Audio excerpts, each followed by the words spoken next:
That was the summer a drunken man stood at our front gate with a rusty knife in his hand, whispering that the girl isn't wearing her real face.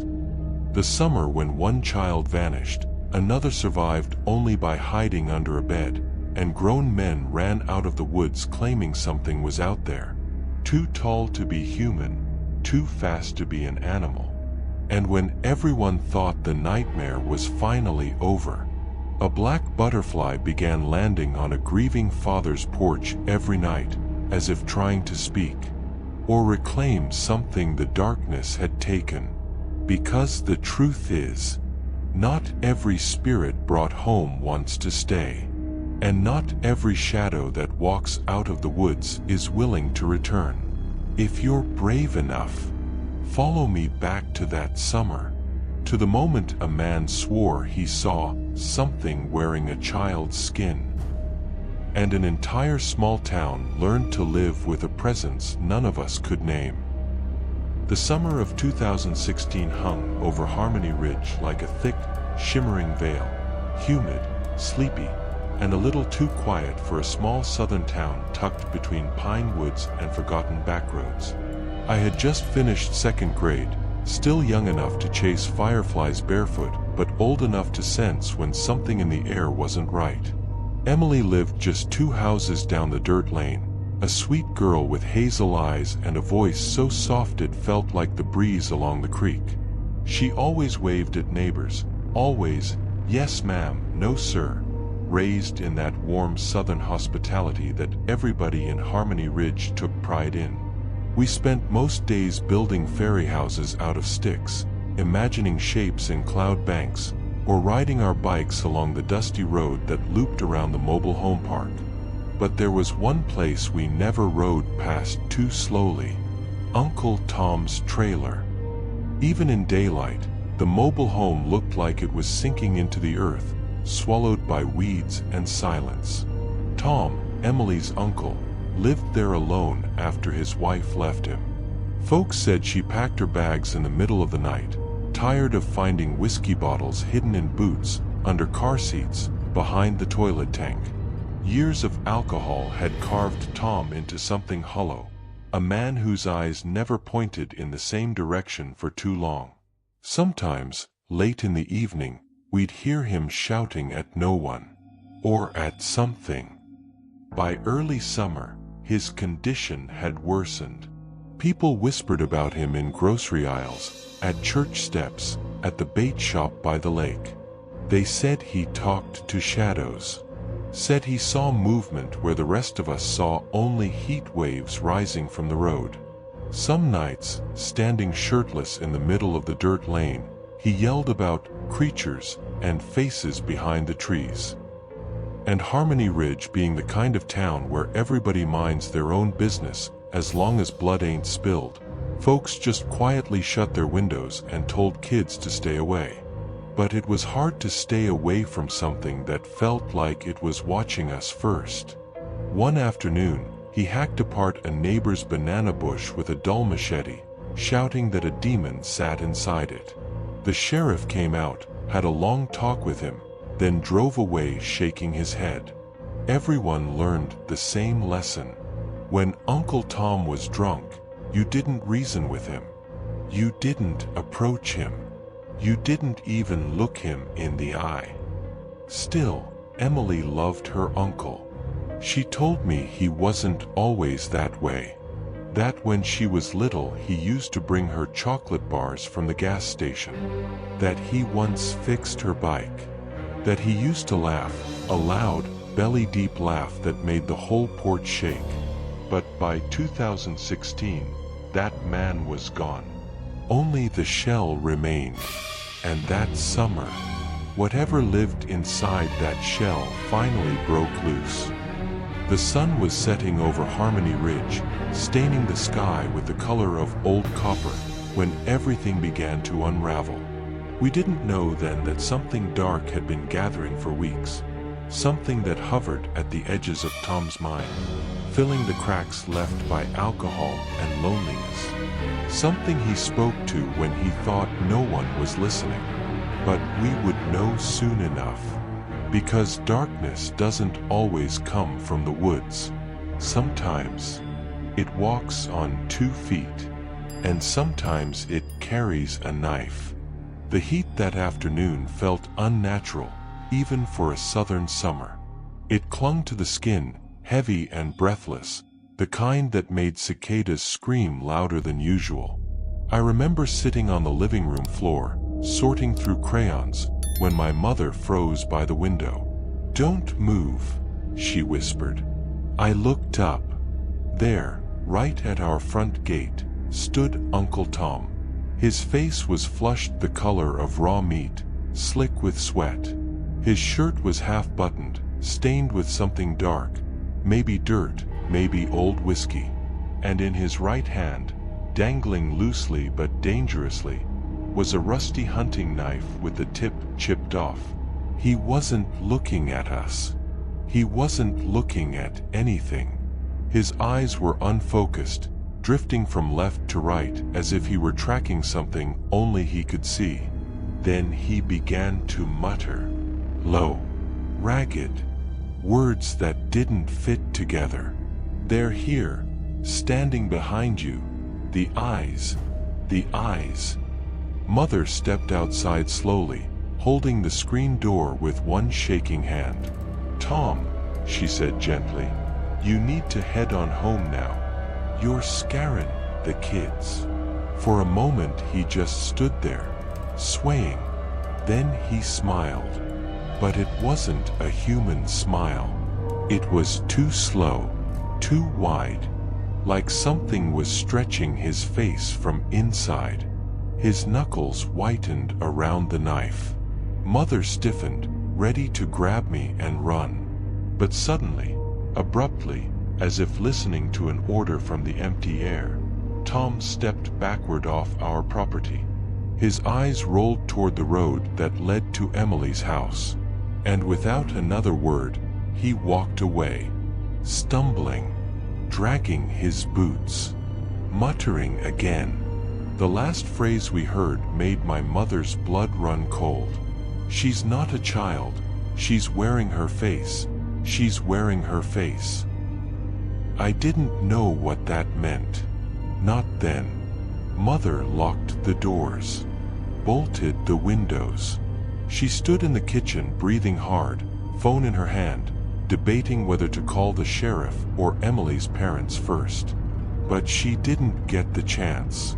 Because the scream tore through Harmony Ridge like a blade through cloth. A child's scream. High, sharp, choking with terror. "Emily!" Mother dropped the phone. We ran outside. Neighbors stepped out onto porches.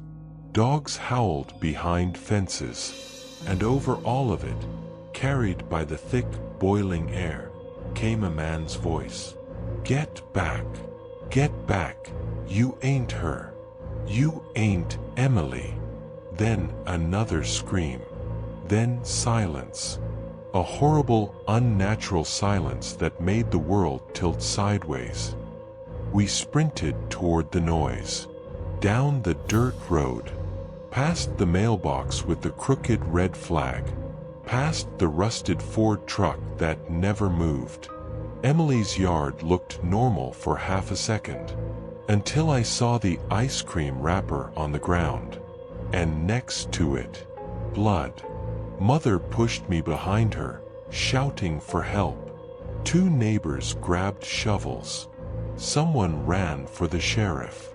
Another dialed 911 with trembling hands. The front door of Emily's house was wide open, hanging crooked on its hinges as if someone had slammed into it. Inside, a chilling sound echoed. A wet, dragging noise, followed by the thump of footsteps headed toward the back of the house. She changed. I saw her change. I saw her smile like the demon. The voice was unmistakably Tom's. And that was when someone screamed from the backyard. "He's running into the woods. He's got the knife." We all rushed out and saw him, a blur of denim, sweat, and madness, disappearing into the tree line behind the house. A few seconds later, a second scream rose from behind a vegetable garden farther down the property. Another victim. Another life caught in the path of a man consumed by something none of us understood. But the thing I remember most wasn't the blood, or the screams, or even the chaos as sirens wailed in the distance. It was the feeling that settled over me when I stood in Emily's doorway. Someone else was in the house. Something I couldn't see. Something watching. Something breathing in the dark corners. Like whatever had taken root in Tom's mind hadn't left with him. It lingered, still, heavy, almost curious. And the house felt colder than the summer air had any right to be. The heat that afternoon felt unnatural, even for a southern summer. It clung to the skin, heavy and breathless, the kind that made cicadas scream louder than usual. I remember sitting on the living room floor, sorting through crayons, when my mother froze by the window. "Don't move," she whispered. I looked up. There, right at our front gate, stood Uncle Tom. His face was flushed the color of raw meat, slick with sweat. His shirt was half-buttoned, stained with something dark, maybe dirt, maybe old whiskey. And in his right hand, dangling loosely but dangerously, was a rusty hunting knife with the tip chipped off. He wasn't looking at us. He wasn't looking at anything. His eyes were unfocused, drifting from left to right as if he were tracking something only he could see. Then he began to mutter, low, ragged, words that didn't fit together. "They're here, standing behind you. The eyes, the eyes." Mother stepped outside slowly, holding the screen door with one shaking hand. "Tom," she said gently, "you need to head on home now. You're scarin' the kids." For a moment he just stood there, swaying. Then he smiled. But it wasn't a human smile. It was too slow, too wide, like something was stretching his face from inside. His knuckles whitened around the knife. Mother stiffened, ready to grab me and run. But suddenly, abruptly, as if listening to an order from the empty air, Tom stepped backward off our property. His eyes rolled toward the road that led to Emily's house. And without another word, he walked away, stumbling, dragging his boots, muttering again. The last phrase we heard made my mother's blood run cold. "She's not a child. She's wearing her face. She's wearing her face." I didn't know what that meant. Not then. Mother locked the doors, bolted the windows. She stood in the kitchen breathing hard, phone in her hand, debating whether to call the sheriff or Emily's parents first. But she didn't get the chance. Because the scream tore through Harmony Ridge like a blade through cloth. A child's scream. High, sharp, choking with terror. "Emily!" Mother dropped the phone. We ran outside. Neighbors stepped out onto porches. Dogs howled behind fences. And over all of it, carried by the thick, boiling air, came a man's voice. "Get back! Get back! You ain't her! You ain't Emily!" Then another scream. Then silence. A horrible, unnatural silence that made the world tilt sideways. We sprinted toward the noise. Down the dirt road. Past the mailbox with the crooked red flag. Past the rusted Ford truck that never moved. Emily's yard looked normal for half a second, until I saw the ice cream wrapper on the ground, and next to it, blood. Mother pushed me behind her, shouting for help. Two neighbors grabbed shovels. Someone ran for the sheriff. Another dialed 911 with trembling hands. The front door of Emily's house was wide open, hanging crooked on its hinges as if someone had slammed into it. Inside, a chilling sound echoed, a wet, dragging noise, followed by the thump of footsteps headed toward the back of the house. She changed. I saw her change. I saw her smile like the demon. The voice was unmistakably Tom's. And that was when someone screamed from the backyard. "He's running into the woods.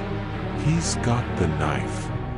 We all rushed out and saw him, a blur of denim, sweat, and madness, disappearing into the tree line behind the house. A few seconds later, a second scream rose from behind a vegetable garden farther down the property. Another victim. Another life caught in the path of a man consumed by something none of us understood.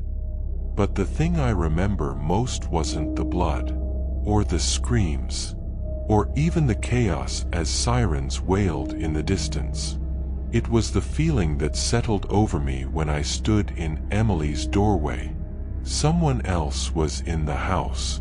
Something I couldn't see. Something watching. Something breathing in the dark corners. Like whatever had taken root in Tom's mind hadn't left with him. It lingered, still, heavy, almost curious. And the house felt colder than the summer air had any right to be. The woods behind Emily's house had always been the same. Tall pines, dry needles underfoot, the scent of sap hanging in the air. Peaceful, predictable. A place where kids built forts and old men hunted deer in the fall.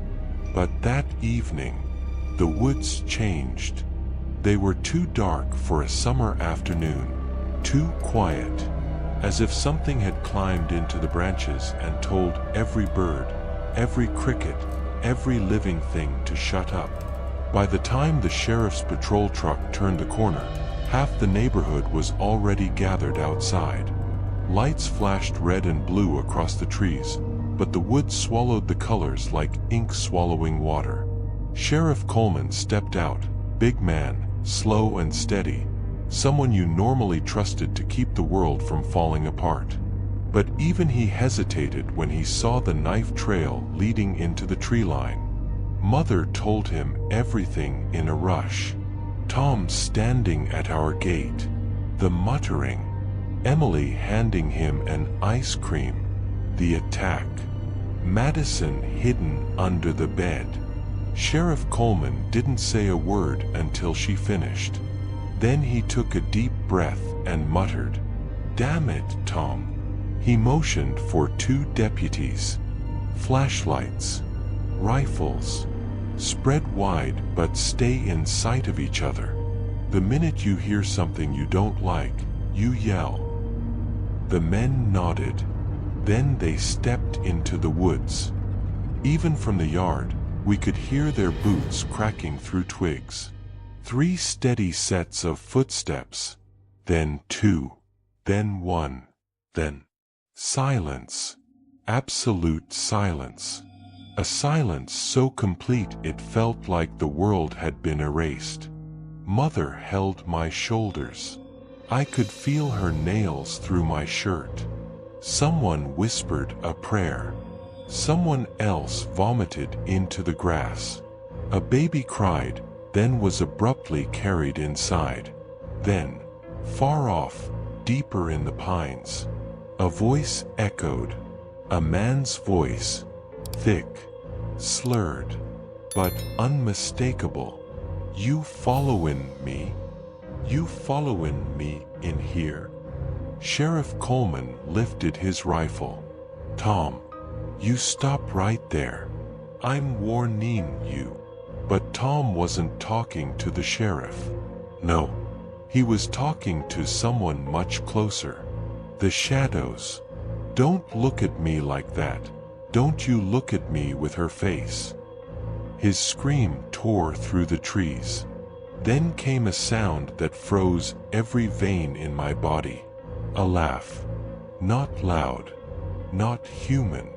A breathy, rasping laugh, like hay scraping against metal. It didn't belong in this world. One of the deputies shouted something. The beam of his flashlight danced wildly between the trees. Then we heard the first shot. Then another.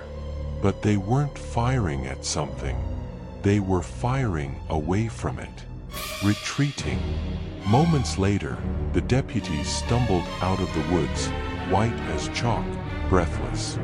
One dropped his flashlight. The other kept looking over his shoulder as if something was still following him. Sheriff Coleman grabbed one by the vest. What happened in there? Where's Tom? The deputy's lips shook. He wasn't alone, Sheriff. Sheriff Coleman gritted his teeth. Who was with him? The deputy swallowed hard. I don't know. But something kept moving between the trees. Too fast. Too tall. He didn't finish. He didn't need to. Because every adult standing there had the same thought. Tom wasn't chasing shadows. He was being chased by them. Minutes stretched into hours. Backup arrived. K-9 units. More flashlights. More guns. They found the second victim, the woman in her garden, alive but bleeding badly. They found pieces of Tom's shirt stuck to thorns. They found footprints, erratic, staggering, zigzagging like he was fighting something only he could see. But they didn't find Tom. Not until just before dawn. A deputy's shout echoed from deep in the woods. We got him. Sheriff. We found him. We all ran. They had Tom pinned face down near a dry creek bed, wrists bound, knife kicked several feet away. Dirt and sweat streaked his skin. His eyes were wide, too wide, and rolling like he was staring at invisible stars above the trees. Sheriff Coleman leaned over him. Tom, look at me. Tom, do you know where you are? Tom blinked. For the first time that night, he seemed aware of something. He whispered. She wasn't Emily. His voice cracked. She smiled with someone else's teeth.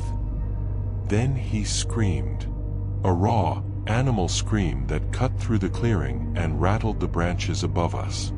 The demon was wearing her skin. And the woods, those quiet, empty woods, echoed the scream back to us. But the echo didn't sound like Tom. Not entirely. There was something else layered underneath. Something deeper. Something older. Something that didn't belong to any living person in Harmony Ridge. They dragged Tom out of the woods just as the first thin band of sunrise cut across Harmony Ridge. But dawn didn't bring comfort. Not that morning. The light felt weak, washed out, as if the sun itself didn't want to look too closely at what had happened. Tom lay on the ground twitching, muttering, eyes flicking left and right like he was still tracking invisible shapes. When the deputies lifted him to his feet, he went limp, then suddenly stiff, then limp again, like something inside him kept seizing control and losing it. Sheriff Coleman crouched in front of him.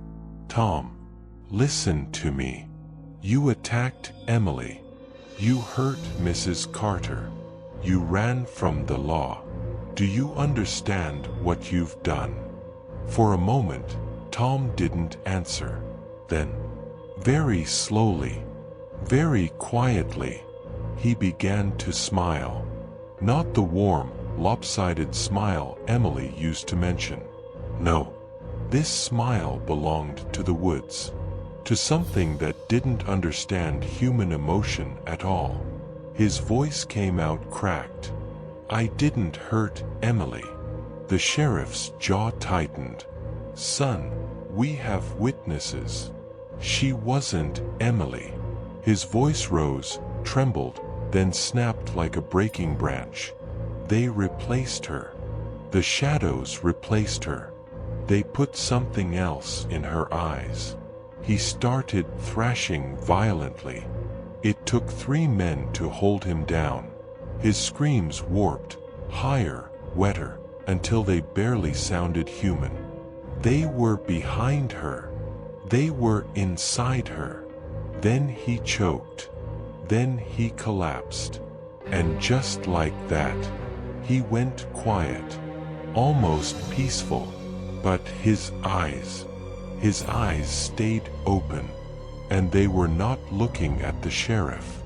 They were looking over his shoulder, into the pines, as if something stood there watching us all.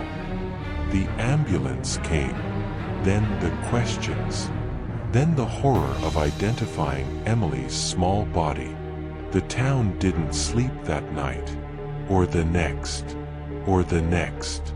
Emily's father, Mr. Walker, stopped speaking altogether for 2 straight days. He sat on his porch with an untouched glass of milk beside him, staring at the yard where his daughter used to play. Staring at nothing. Staring at everything. Then, on the 3rd night, something strange happened. A large black butterfly drifted onto the porch. Black. Shimmering. Too big for the season. Too bold for a creature that should have been sleeping in the heat. It flew in slow circles around him, then fluttered down and landed on the rim of his glass of milk. He blinked once, twice. "Emily!" His voice cracked, breaking through days of silence. The butterfly didn't fly away. Instead, it lowered its wings, as if bowing, as if answering.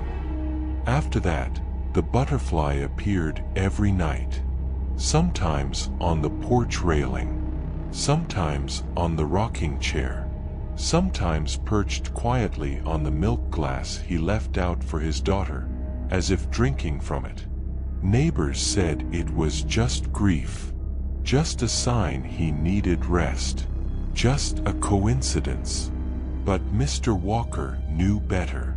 Parents always know their children, and word began to spread. Not loudly, not publicly, whisper to whisper, porch to porch. People said a spirit was visiting him, but others whispered something darker. Emily wasn't at peace. Something was still tethering her to Harmony Ridge. A week after the funeral, Mr. Walker made a decision that rattled half the town. He reached out to a Native American spiritual healer from a reservation 2 counties away. A man some people respected, and others feared. The healer arrived just after sunset. Old, tall, weathered like riverstone. He carried no suitcase. Just a leather pouch and a cane carved with symbols none of us recognized. He didn't greet anyone. He simply walked into the Walker's home and closed the door. For the next hour, neighbors lingered along the dirt road, pretending they weren't listening, pretending they weren't scared. But they were. Because everyone in Harmony Ridge knew, when a healer is called, it's because something has come into a home and refused to leave. Inside the house, candles were lit. The air grew thick, heavy, the kind of heavy you feel in your spine before you feel it in your lungs. Mr. Walker knelt on the floor. The healer sat across from him, eyes closed, breathing slow and deep. And then, without warning, his body jerked, his eyelids fluttered, and when he spoke, it wasn't his voice. It was light, small, frighteningly familiar. A little girl's voice. "Daddy, I'm here. Mr. Walker broke, sobbed like the world had collapsed onto his shoulders. The healer's head tilted sideways unnaturally, like a child trying to examine a butterfly wing. "Daddy," the voice said again, "I didn't want to go. But he didn't mean to hurt me." Mr. Walker's tears fell harder. "What do you mean, baby? What do you mean he didn't mean to?" The voice trembled, like a candle flickering in a storm. There was something behind him, something old. It lived in his shadow. It pushed him. It made him see wrong. Then the temperature dropped. Every candle guttered. The room darkened. The childlike voice whispered. He wasn't alone that day. A pause. Long. Heavy. Then. "And I have to leave now. I can't stay here anymore. Please don't follow me." Mr. Walker reached out, trembling. "Emily, wait." But the healer gasped, stiffened, and collapsed backward. Every candle went out. Smoke curled toward the ceiling like black ribbons. The room went silent, and Emily's presence was gone. Outside, the black butterfly lifted from the porch railing, fluttered once, twice, and drifted into the pines. It didn't return. Not that night. Not ever. Mr. Walker never spoke about the ritual again, but every time he passed someone in town, his eyes held a quiet message. She came home, but she didn't stay.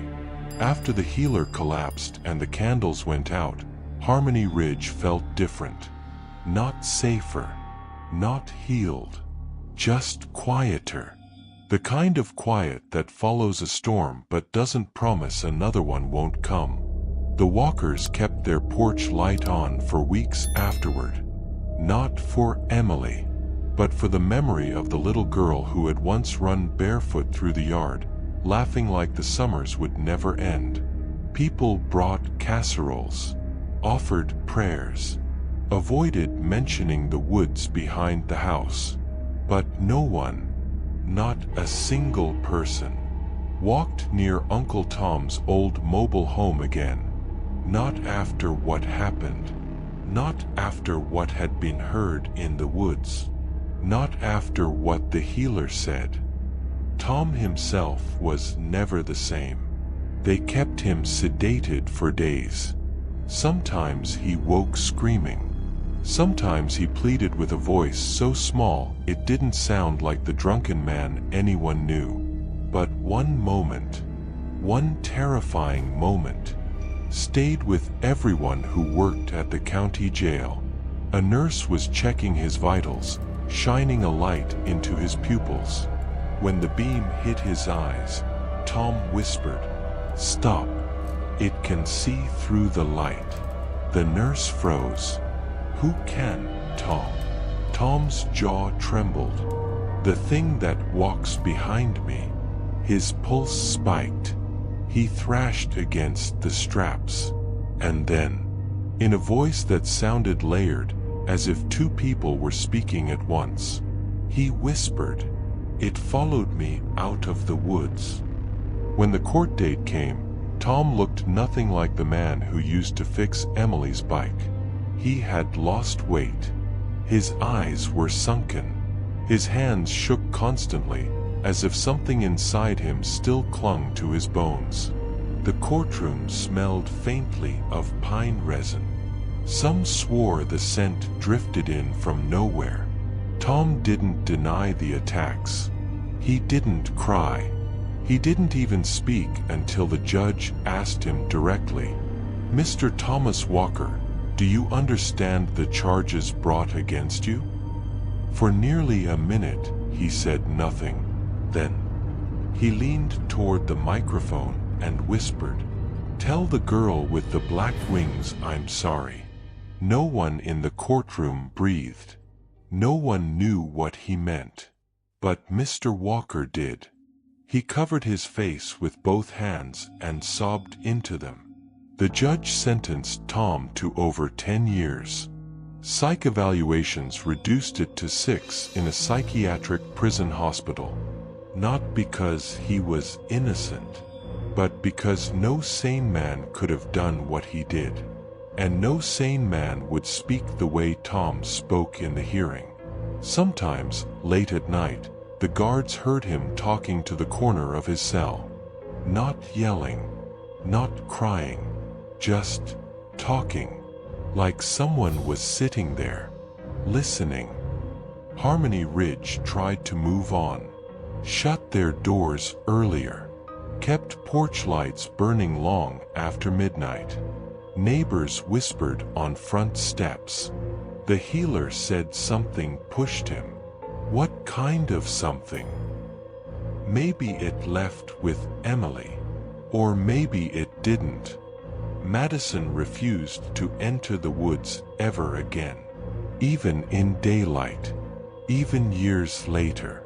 When people asked her why, she never told them the full truth. She only said the shadows didn't fall right that day. Didn't move right. Didn't belong to the trees. And that, under the bed, she had heard footsteps. Slow, dragging footsteps. That didn't match Uncle Tom's voice at all.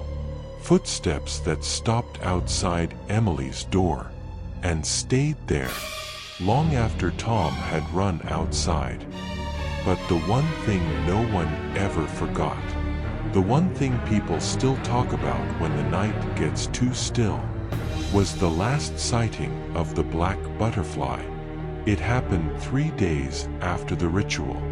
A neighbor, old Mrs. Duncan, was taking laundry off her clothesline when she saw a shadow drift over the grass. She looked up. A large black butterfly glided across the yard, silent, smooth, graceful, heading toward the tree line. But just as it reached the edge of the woods, it stopped. It hovered in place, wings flickering like candlelight. Then, slowly, carefully, it turned back toward Mrs. Duncan. And for the briefest moment, the wings didn't look like wings. They looked like hands, reaching. Small hands, child-sized. Mrs. Duncan gasped and stepped back. The butterfly folded its wings once more. Soft, gentle, like a final wave. Then it drifted into the woods and vanished. After that, no one saw it again. The walkers eventually moved away. The mobile home was torn down. Children avoided the pines. Adults refused to talk about the summer of 2016 unless they'd had one too many drinks. But some nights, when the air hangs thick and the cicadas fall silent, people say you can feel something in the woods behind Harmony Ridge. A presence. Not angry, not peaceful, just watching. The same way the woods watched that day, when Tom claimed he saw demons wearing children's faces. And every once in a while, every few years, a single person will swear they saw a dark shape flutter across the road.